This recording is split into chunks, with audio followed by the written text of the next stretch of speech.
हरिओम ओम अपवित्रो पवित्र वा सर्वावस्थांगतोपि वा यासुम्रे पुंडरीकाक्षां सभ्याभ्यंतरा शुचि ओम। नमस्कार, आप देख रहे हैं न्यूज नेशन। मैं हूं पिनाक त्यागी और सुहागिनों के पर्व करवा चौथ के मौके पर हम अपनी खास पेशकश लेकर आए हैं।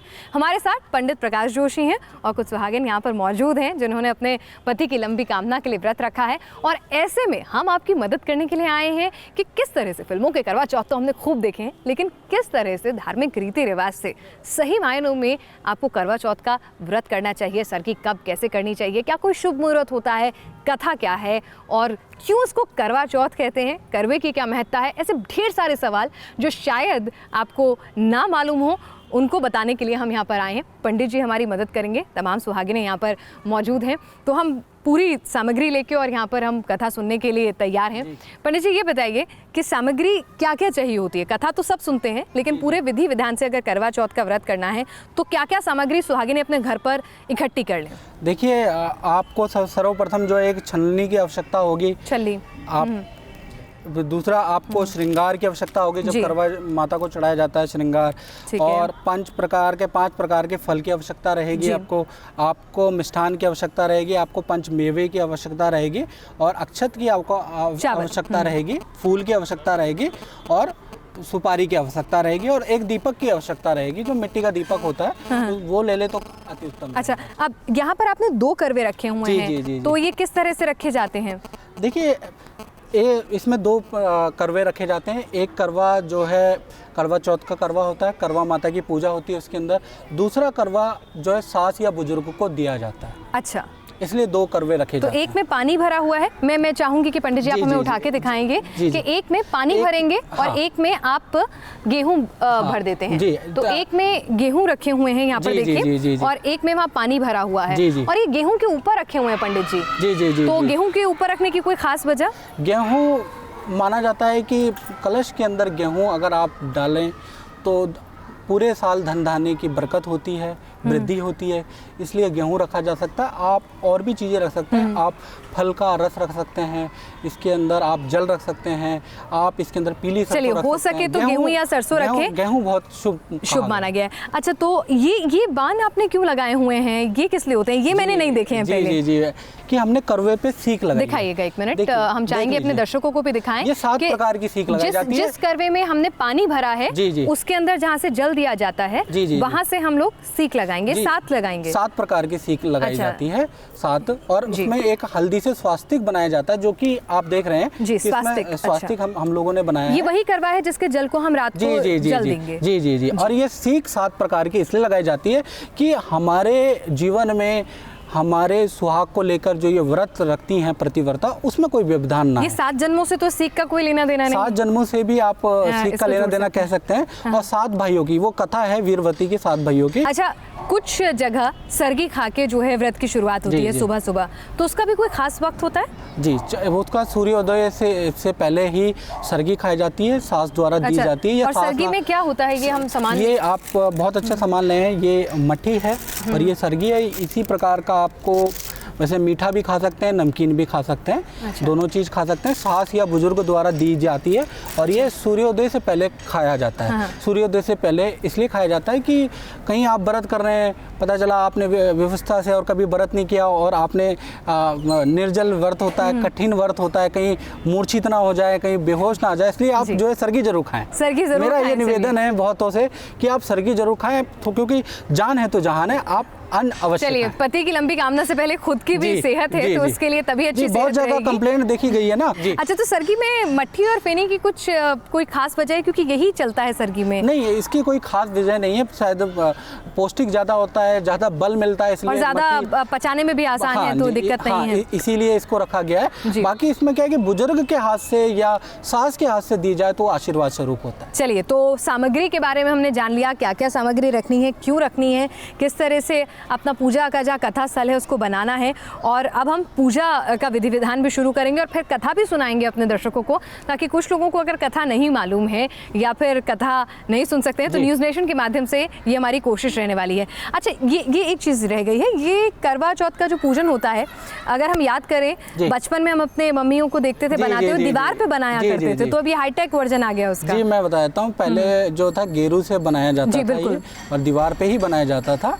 लेकिन आज की डेट में क्या है कि इसका तस्वीर मिल जाती है, तो आप वो लेके भी पूजा कर सकते हैं, जैसे यहाँ भी रखी हुई है। अच्छा, उस तस्वीर में क्या कथा का ही वर्णन होता है? इसमें कथा का वर्णन होता है, इसके अंदर शिव पार्वती भी होते हैं, करवा माता होती है इसके अंदर, जो है मुख्यतः करवा माता की इसमें पूजा होती है, सौभाग्य वृद्धि दायक होती है करवा माता, तो उनका यंत्र होता है जी। और लक्ष्मी गणेश आपने रखे हुए हैं? हाँ, क्योंकि करवा आपको लक्ष्मी गणेश जी की भी इस दिन पूजा होती है, ताकि आपके घर में आपके पति की दीर्घायु के साथ में आपके घर में धन धान्य की भी संपन्नता हो, आपका घर निर्विघ्न रहे, आपके घर के अंदर आपकी संतान और आपके पति और आपके बुजुर्गों को भी अच्छा लाभ मिले, इसलिए गणेश जी की भी पूजा होती है और गौरी की भी पूजा। चलिए, तो पूजा का विधि विधान सबसे पहले, कथा से पहले क्या होगा, अगर आप हमारे दर्शकों को समझा सके, ताकि जो दर्शक चाहते हैं विधि विधान पूजा करना, तो वो क्या क्या सामान तो उन्होंने इकट्ठा कर लिया होगा, जो आपने सामग्री का ज्ञान दिया है, तो अपने घर पे कैसे फिर वो पूजा करें, वो विधि शुरू करें। सबसे पहले क्या करें? सर्वप्रथम जो होता है गणेश जी की पूजा होती है। सबसे पहले तो जैसा हमने यहाँ पर शो किया है, आप क्या है एक दीपक ले लें और घी का दीपक होना चाहिए। आप दीपक सर्वप्रथम जलाएं और आप जो है ओम श्री गणेशाय नमः का पाठ कर सकते हैं। जो गृहिणियाँ देख रही हैं इस प्रोग्राम को, वो ओम श्री गणेशाय नमः 11 बार कर सकती हैं। हम उसका थोड़ा सा मंत्र बोल देते हैं। ओम गणानाम त्वा गणपते गोंगावामहे प्रणाम त्वा प्रेमते गोंगावामहे आदयन्तामो प्रतिष्ठा। चलिए, तो गणपति की पूजा के साथ ही शुरुआत होगी। जी, पहले हम प्राण प्रतिष्ठा करते हैं, जैसे पंडित जी कर रहे हैं प्राण प्रतिष्ठा। उसके बाद इसमें फलाहार चढ़ाया जाता है, इसके अंदर फूल अर्पित किए जाते हैं। करवा चौथ कैसे पड़ा इसका नाम? देखिए, इसमें मान्यताएं अलग अलग है। देखिए, करवा चौथ कैसे नाम पड़ा, पौराणिक महत्व है इसका। तो सबसे पहले मैं बताता हूँ कि करवा नाम की कोई स्त्री थी, उनके पतिदेव जो है वो नदी में स्नान करने गए, वहाँ मगरमच्छ ने उनका पैर पकड़ लिया, ऐसा लिखा है ग्रंथ में। तो उन्होंने चिल्लाए वो करवा करवा करवा करके, तो वो स्त्री बहुत ज़्यादा घबरा गई, चिल्ला उठी और वो सीधा पहुंची यमराज के बाद। यमराज से उन्होंने कहा कि मेरे पति को मकर मतलब मगरमच्छ ले गए हैं, मुझे मेरा पति चाहिए। तो पति धर्म उस स्त्री का इतना ज़्यादा था कि यमराज भी उनके सामने झुक गए और उन्होंने, तो ऐसे ही आप करवा चौथ की माता उनको मान के, मतलब उनके नाम पर ही पूजा करवा चौथ की हो रही है। अब हम शुरू करते हैं करवा माता की पूजा। सर्वप्रथम उनकी शुद्धि कर लीजिए।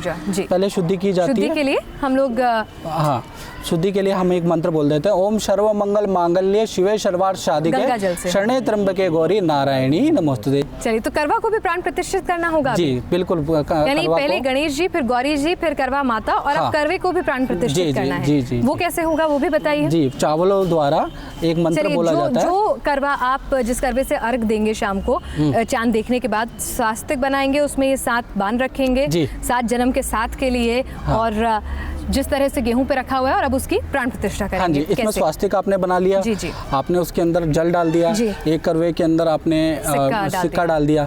अब सबसे पहले जो है इनकी प्राण प्रतिष्ठा होगी। आप क्या कर सकते हैं, देखिए प्राण प्रतिष्ठा मैंने बताया ना, या तो कुंवारी लड़की से आप 1 रुपया ले लीजिए, ये 11 रुपये लेके करवे के ऊपर चढ़ा दीजिए, नहीं तो फिर हमारी तरह प्राण प्रतिष्ठा कीजिए। प्राण प्रतिष्ठा का मंत्र है विश्व देवाज मादयन तामो प्रतिष्ठा।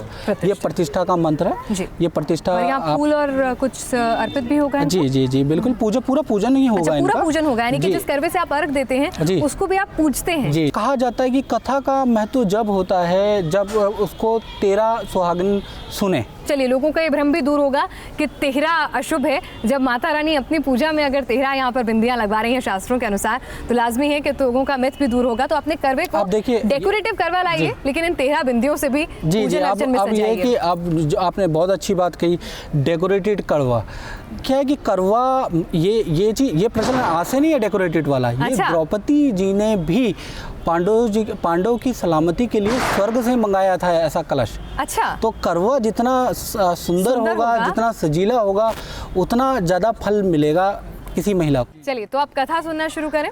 देखिए, कथा में आता है सबसे ज़्यादा, वैसे तो कथाओं में बहुत ज़्यादा मत अंतर है, कहीं पर अलग तरह की कथाएं होती हैं, अलग अलग है, लेकिन उसमें जब हर जगह पे जो सामान्य कथा है वो वीरवती की है। वीरवती के कहा जाता है कि एक स्त्री थी, उसका नाम वीरवती था, उसके 7 भाई थे। उसका विवाह जो है कि एक राजा से हुआ और उसका प्रथम करवा चौथ था। और जैसा कि मैंने बताया कि आप सरगी ज़रूर खाइएगा, सूर्योदय के समय पे उसने नहीं खाई थी, तो सरगी ना खाने से उसको वो क्या हो गया कि पूरे दिन व्याकुल रही, भूख और प्यास से, क्योंकि ये निर्जल व्रत होता है। जब वो व्याकुल रही तो वो मूर्छित हो गई। जब वो मूर्छित हो गई तो उसके 7 भाई जो थे वो बहुत व्याकुल हुए अपनी बहन के लिए, क्योंकि एकलौती उनकी बहन थी। वो बहुत व्याकुल हुए। उन्होंने क्या किया, एक भाई ने उसमें से कि थोड़ा सा जब रात्रि का वक्त आया तो उन्होंने कहीं पर दूर पे एक आग जला दी और बहन को छलनी में दिखा के कहा कि अब चांद आपका उग गया है, निकल गया है। तो बहन ने भाई की बात छलनी में नहीं दिखाया था? हाँ, छलनी में दिखाया था चांद। अच्छा। और छलनी में चांद दिखा के वो बहुत दूर उन्होंने गोला, एक आग का गोला जो है वो जला दिया था। देखिए, इसमें हर जगह भिन्नता है। हर जगह मैंने कहा ना भिन्नता है कि तो छलनी में उन्होंने चांद दिखाया। उसके बाद उन्होंने क्या किया कि बहन थी तो उन्होंने भाइयों की बात को मानना ही था, हर बहन का फर्ज भी बनता है, तो उन्होंने माना। जब माना तो जब वो निवाला वो खाने लगी, भोजन खाने लगी, तो उन पर खबर आ गई उनके ससुराल से कि पति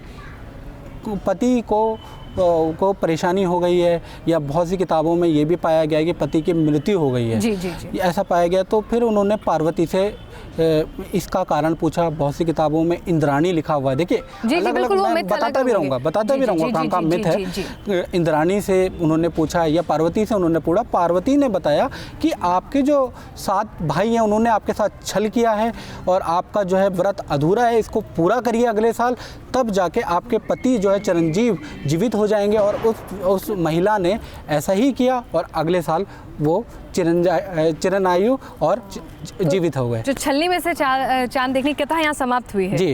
और छलनी का एक और महत्व है। ये कथा तो मैंने आपको बताई। छलनी में चांद देखने का महत्व ये भी है कि ये कथा हमेशा स्त्री याद रखे, और छलनी का मतलब है कि कोई उनको ऐसे छल ना कर पाए। चलिए, तो छल ना हो इसलिए छलनी से चांद देखा जाता है। पंडित जी, कथा तो हमने सुन ली और जान लिया पूरी विधि विधान से कि पूजा कैसे करनी है। इसके बाद क्या होता है? देखिए, इसके बाद जो है, जैसे मेरे हाथ में करवा है, करवा वटाया जाता है। अच्छा। लोकगीत गाए जाते हैं। मैं बहनों से प्रार्थना करूंगा कि आप करवा वटाएं और लोकगीत गाएं। चलिए। सर्व सुहागन करवड़ाल वीरो कुड़िए करवड़ाल अट्टी ना टेरी ना घूम चढ़खड़ा फेरी ना वांग पैर पाई ना सुतड़ा जगाई ना रुठड़ा मनाई ना पैर प्यारी वीरा चंचड़े ते पानी पीना। अपनी इस खास पेशकश के माध्यम से आपको इस व्रत की महत्ता, इसका पूरा विधि विधान, शुभ मुहूर्त, तमाम चीज़ों के बारे में जानकारी दें। उम्मीद है कि हमारी इस खास पेशकश से आपको अपने व्रत को करने में लाभ मिलेगा। आप सभी की करवा चौथ शुभ हो, इसी कामना के साथ हमें दीजिए इजाज़त।